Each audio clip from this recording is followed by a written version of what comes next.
os inimigos, porque Deus não se tornou inimigo do homem, o homem foi que se tornou inimigo de Deus. Quem foi que se afastou? O homem, não foi? O homem foi que fugiu. Deus não. Deus veio para o encontro. Não havia um encontro toda a tarde? Sim. Deus faltou no encontro? Não, né? Quem faltou no encontro foi o homem. Aquele amigo que ele faz as coisas erradas e ainda foge de você. Vocês já tiveram um amigo assim? Faz as coisas erradas e ainda foge de você. Você vai lá tentar consertar um negócio, vamos conversar, ele foge. Nossa mãe teve um monte. Não está sozinho não, pastor? Depois ele vai contar para nós como é que foi. Não, melhor não contar.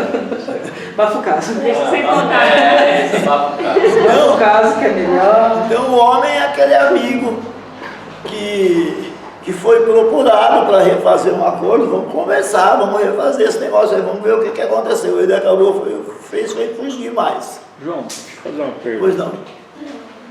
Dentro desse contexto de desobediência, desse primeiro deslize do homem, né, que concretizou o afastamento de Deus, só poderia ser resgatado mesmo por meio de Cristo, né? Sim. Só por meio desse sacrifício, um sacrifício que fosse à altura da criação. Sim. Até porque, o senhor terminou a pergunta? Terminei.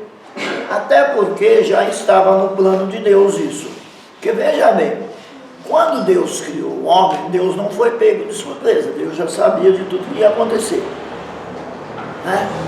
Deus já sabia tudo que ia acontecer. Inclusive de toda a mazela da humanidade. Tanto é que existe alguém que diz que a criação foi o maior crime de todos os tempos.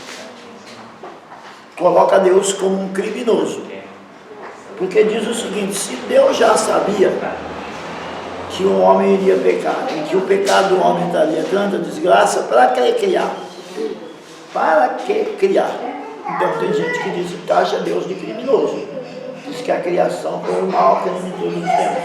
Se Deus não tivesse criado, hoje nós não teríamos crianças que nascem já doentes, aleijadas e tantas outras coisas mais. Coloca a culpa de toda a mazela em Deus. Coloca Deus como um criminoso. Porque na verdade Deus já sabia que isso haveria de acontecer. Mas ele já tinha também tudo planejado. Jesus é o Cordeiro de Deus que estava morto nos planos de Deus, no projeto. Ele já estava morto desde a fundação, antes da fundação do mundo. Antes de Deus criar o mundo, nos planos de Deus, Jesus já estava morto por nós. Estava só esperando chegar a hora do plano ser executado. Tudo bem com isso?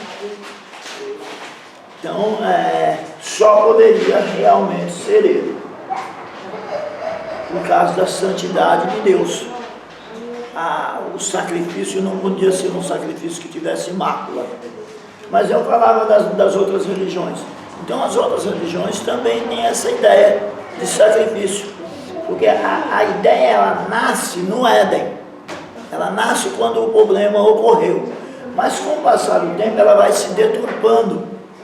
Que ela vai passando de um lugar para o outro, de um povo para o outro, e ela vai se deturpando até chegar no que eram as religiões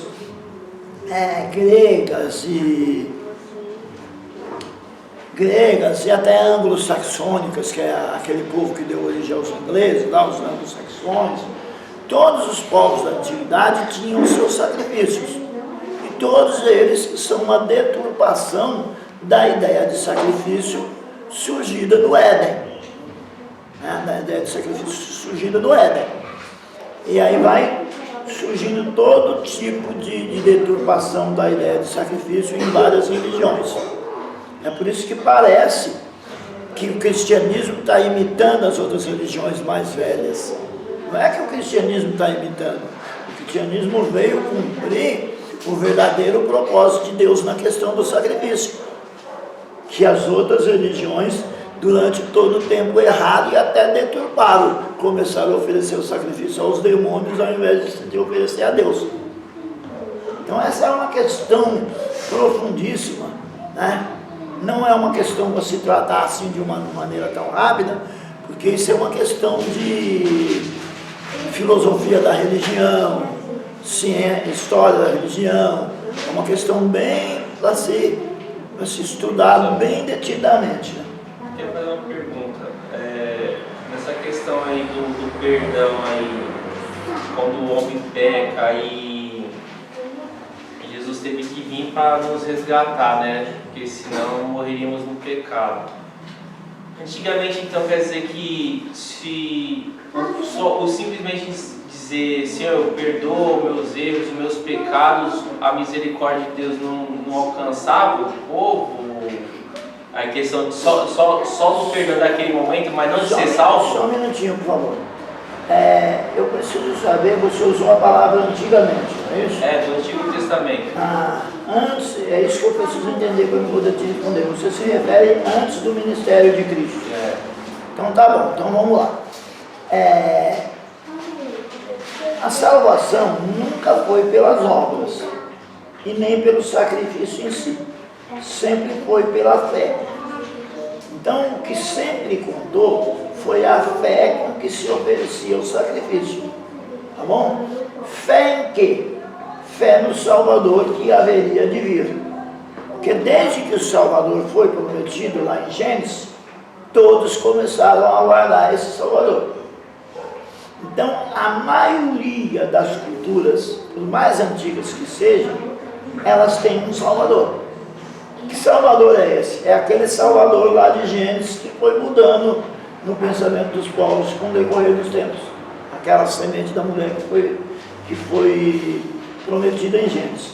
Então, o que sempre salvou foi a fé naquela promessa. Bom, antes de Jesus, tudo que era feito era considerado a fé naquele que haveria de vir. E depois de Jesus, a fé naquele que veio. Sim, então, e o perdão que a pessoa errasse, que ela buscasse o perdão de Deus, era somente em sacrifício. Como, por exemplo, ele falhou em algo, ele simplesmente orar a Deus e pedir o perdão de Deus não era o suficiente, teria que trazer um animal para... Na maioria das culturas, não. Na maioria das culturas tinha que ter o animal. Mas em si, provavelmente Deus já recebia o perdão pela que realmente o homem se arrependesse. Então, igual a nossa fé de hoje. Tudo que é feito no mundo espiritual precisa ser comprovado. Então, embora o sacrifício não salve, mas ele é uma confirmação do arrependimento de quem o oferece. Os sacrifícios do Antigo Testamento não salvavam, mas eles confirmavam a fé de quem oferecia o sacrifício. O sacrifício de Jesus salva, mas precisa que haja verdadeira fé nele. Os do Antigo Testamento era a mesma coisa. Eles em si não salvavam. O que salvava era a fé de quem oferecia. Era mesmo o propósito de oração de orando e crendo. Então tinha que ser externado. Assim como a nossa fé em Jesus Cristo também tem que ser externada. Jesus Cristo morreu para nos salvar. O sacrifício dele nos salva. Mas para que verdadeiramente nos salve, a nossa fé nele tem que ser externada. Ela tem que ser mostrada por fora. Ela não pode ser aquela coisa só de lábios, eu creio, mas as minhas atitudes não comprovam que eu creio. É por isso que junto com a fé, a necessidade das obras, a necessidade do testemunho, a necessidade da verdadeira adoração. Tudo bem? Então tá, nós estamos aonde? Em 1 Timóteo, capítulo 2, versículos 5 e 6? O pastor Rony recomeça para a gente poder retomar aí, que a gente foi um pouco longe. Vamos lá. E porque há um Deus, um só Deus, e um só mediador entre Deus e os homens, Jesus Cristo o homem, o qual se deu a si mesmo em preço de redenção por todos, para servir de testemunho a seu tempo. Então, olha, por todos, mas vai alcançar aqueles que verdadeiramente creem. E Jesus é o presente a Deus para que a amizade seja retomada. Para que Deus se torne nosso amigo de novo, para que Deus se tornasse nosso amigo de novo, foi necessário Cristo morrer na cruz como uma oferta, como um presente a Deus, para aplacar a ira dele por causa do nosso pecado. Tá? E ainda podemos notar os casos em que Jesus refere-se ao Pai como Deus. O próprio Jesus diz que o Pai é Deus. Em Mateus 9, 26, por exemplo, ele indica, ele quem? Jesus, que o vosso Pai Celeste, em Mateus capítulo 6, versículo 26, por exemplo, ele indica que o vosso Pai Celeste as sustenta. Sustenta quem? As aves do céu. Numa afirmação paralela, que vem logo depois, ele indica que Deus veste as aves do campo. Então Jesus afirma que o Pai é Deus. É óbvio que para Jesus, Deus é o vosso Pai Celestial. E são expressões equivalentes. Para Deus, para Jesus, Deus e Pai Celestial significa a mesma coisa. Ou seja, para ele, o Pai é Deus. Em numerosas referências a Deus, é evidente que Jesus tem em mente o Pai. Então, para Jesus, o Pai é Deus. Para o apóstolo Paulo, o Pai é Deus. Então, para nós, que cremos na Bíblia Sagrada, o Pai é Deus. Essa é a deidade, então, da primeira pessoa, a deidade do Pai. A deidade do Filho. Um pouco mais problemática é o estado de Jesus como deidade, ainda que as Escrituras também identifiquem como Deus. Por quê? Por causa da crença judaica em um só Deus, o Shema, né? Deuteronômio 6,4. Ouve, ó Israel, o Senhor vosso Deus é o único Deus. Então, por causa dessa crença judaica, essa crença veterotestamentária de que há somente um Deus, a deidade de Cristo é um pouco mais complicada. Alguém está se machucando lá. Ou está se machucando ou está fazendo a famosa manha. O meu pingolim, vem mais pra cá, vem. Tá aqui, não, posso você aqui.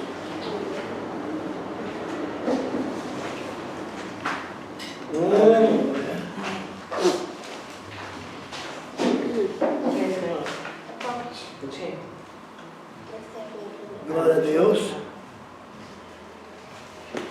Se não tiver dom no brinquedo, eu pego para mim.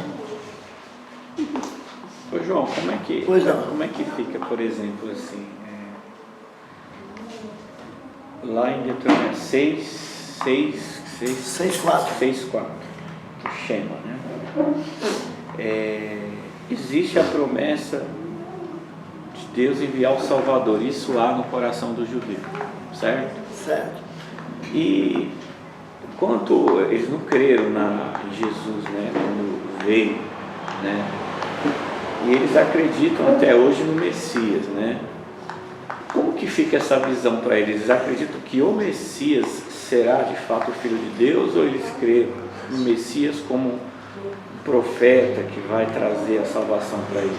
vai variar um pouco, como o judaísmo é bem dividido, vai variar um pouco de uma corrente para outra. Certo. Mas nenhuma vai crer em Jesus Cristo, a não ser o judeu messiânico, ele crê que o Yeshua HaMashiach, Jesus é o Messias, o messiânico. Os demais não, os demais esperam um Messias, mas não aquele nosso, não Jesus. Certo, esse próximo Messias que eles esperam, vamos dizer assim que esse próximo Messias que eles esperam, eles acreditam que esse Messias é o Filho de Deus ou é um profeta? Eles acreditam que é o Filho, mas não Deus. Não acreditam na divindade do Messias. Porque eles acreditam em um só Deus. Eles acreditam que vai nascer de mulher normal e vai vir reinar assim? Sim. Dessa forma, nascer de Dessa uma forma, mulher e dessa tal, vai reinar. Filho de Deus em um outro sentido. Não no sentido em que o cristianismo crê no Filho de Deus. Como Jesus, como, vamos dizer assim, né? Como uma divindade. Não, como divindade não, porque eles creem em um só Deus. Eles creem que Deus enviará alguém. E que esse alguém pode ser chamado de Filho de Deus. Mas não no alguém sentido, especial. mas não no sentido Deus. unigênito. Não, no sentido do cristianismo não. Porque o sentido do cristianismo, gente, é uma questão essencial. O que nós precisamos acostumar é com a questão teológica e filosófica da essência. Para nós, Jesus é da mesma essência que o Pai. É tão Deus quanto Ele. Para o judeu, jamais. Para o judeu, o filho que virá, o Messias, que pode até ser chamado de filho, é filho por ser especial, mas não é da mesma essência. Porque para eles a essência de Deus não é trina. Não é trina. Não tem três, não tem Pai, Filho e Espírito Santo. Só tem um, só Deus. Então isso precisa ser bem claro para a gente, não pode restar dúvida. Não há nenhuma condição do judeu, a não ser o messiânico, crer na divindade de Cristo. Esquece. Mas para nós é tão fácil. E esquece. Você não é judeu. Você não sente, não pensa o que o judeu pensa. Inclusive agora, de uns anos para cá, arrumaram uma bobagem aí de querer judaizar o crente ocidental. O crente ocidental, ele nunca vai ser judeu.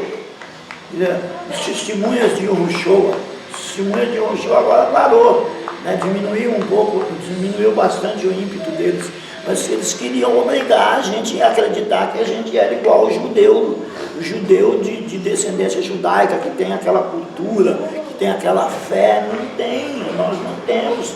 A nossa fé, já desde a nossa cultura, já desde ensinada pelos nossos pais, ela é uma fé ocidental, ela é uma fé que admite três pessoas dentro da essência de Deus. Não há condição, a não ser o judeu messiânico. O judeu messiânico, aí ele crê da forma que o cristão crê. E qualquer outro judeu que aceitar o cristianismo. Enquanto ele não aceitar o cristianismo, ele não vai crer que possa haver um outro ser que seja Deus igual ao Pai. Não tem como. Não tem como. A barreira para eles, cultural, espiritual, da essência espiritual deles, é muito forte. Muito forte. E além de ser forte, ela foi cultivada com o tempo. Foi cultivada de uma maneira que o próprio texto da Shema recebeu uma interpretação que encrava esse negócio. Encrava. Mesmo sabendo que a Shema fala da possibilidade da existência de outros seres dentro daquela essência, mesmo com isso, houve um ponto da história deles que isso foi piorado. Eu não quero falar sobre isso agora aqui, porque não dá tempo, mas houve um rabino durante a história deles, que eles creem muito, que acabou de piorar o negócio já era difícil. O jeito que ele ensinou travou mais ainda a mente do judeu. Você fala da forma a qual o Messias vai vir, é isso? Não, da questão da deidade, não da forma da qual ele vai vir, não. Ah. A questão da deidade. A questão da deidade do Messias, que eles até creem, eles creem no Messias como os profetas dizem. Creem que o Messias irá, livrará Israel, creem do jeito que o Antigo Testamento diz. Mas não creem numa divindade, mas nem amarrado, pode amarrar 1000 judeus um no outro e tacar fogo, que eles não vão crer. Eles não vão crer. Ó, tanto é, bom, já que não vai dar para eu falar sobre a deidade do Filho mesmo, já são 10h30, nós vamos fechar com esse negócio que nós estamos falando mesmo. Tanto eles não vão admitir, o judeu nem vai admitir que Jesus é Deus, esqueça isso, a não ser que ele se converta. Tá? E não tente também você ser judeu. Você não é judeu, você não é judeu, você é cristão. Você é baiano, não é? Você é cristão. Não adianta ser qualquer esse povo. Ó, eu sou tão radical com essa questão. Ó, gente, deixa eu falar um pouquinho de mim, rapidinho, eu já volto para o assunto em si. Eu sou tão radical, o meu cristianismo ele é tão radical que eu tenho até medo quando eu ouço um crente cumprimentar o outro com shalom. Shalom. Shalom, já arrepia meu cabelo. O pastor já é judeu, Pastor né? ensinou. Sabe o que arrepia? Eu sei disso, mas ele é meu amigo assim mesmo.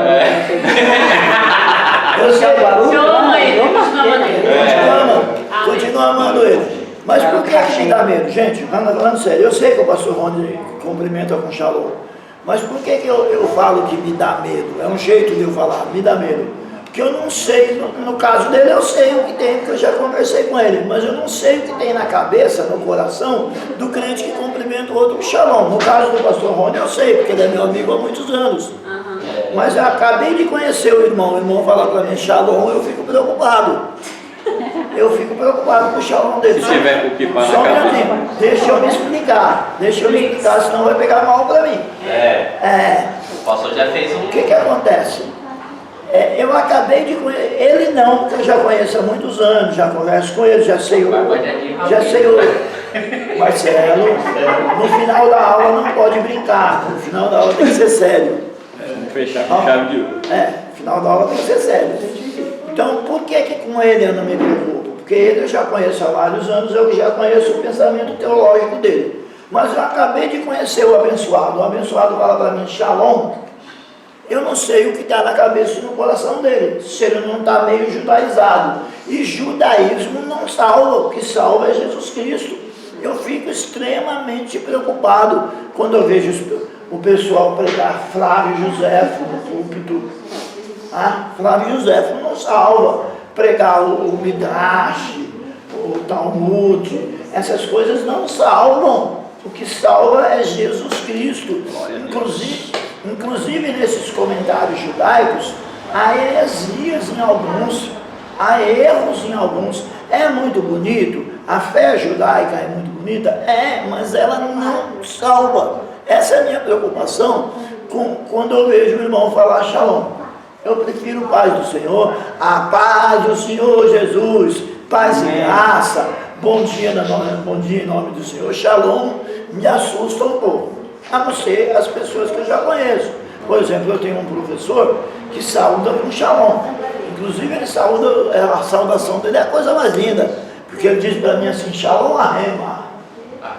Eu acredito que significa paz e prosperidade. Eu já perguntei para ele uma vez o que é isso. Salva mais assim. Eu acredito que seja isso. A prosperidade vem Mas o meu professor é de descendência judaica. Então dá para entender. Agora, a primeira vez que eu vejo o abençoado, ele já chega com um shalom, eu levo um sustozinho. Então, não pense, só um minutinho, irmão Maria. Não pense que o judeu irá aceitar a Trindade com a facilidade que você aceita.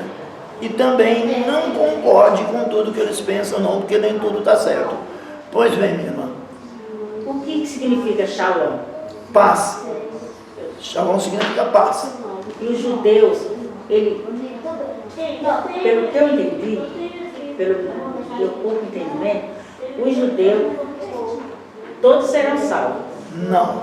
Está errado o entendimento da senhora. Está errado? Desculpa eu falar não, assim, eu evito isso, mas nesse caso eu tenho que falar Mas eu quero saber. não. Não será salvo.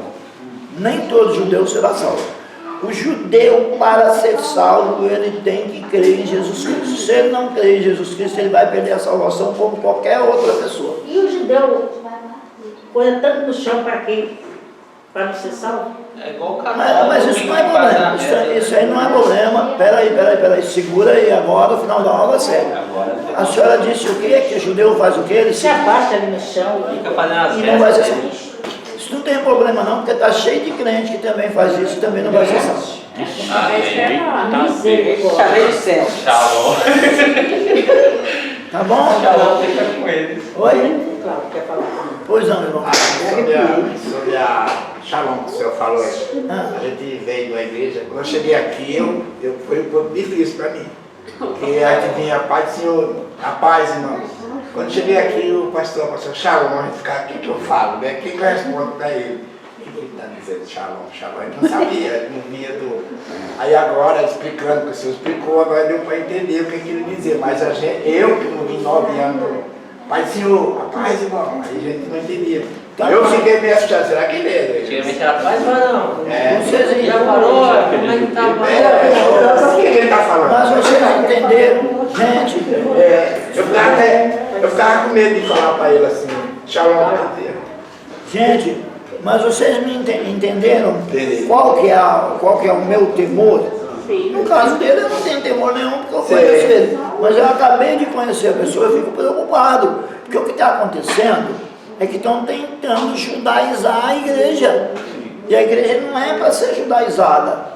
É o judeu que tem que se tornar cristão, não é o crente que tem que se tornar judeu, não. Pastor, eu só quero fazer só uma pergunta, pegando o propósito da irmã Maria. Vamos O lá. apóstolo Paulo, ele fala o apóstolo Paulo, ele fala que se ele pudesse, ele dava a vida dele pelos irmãos.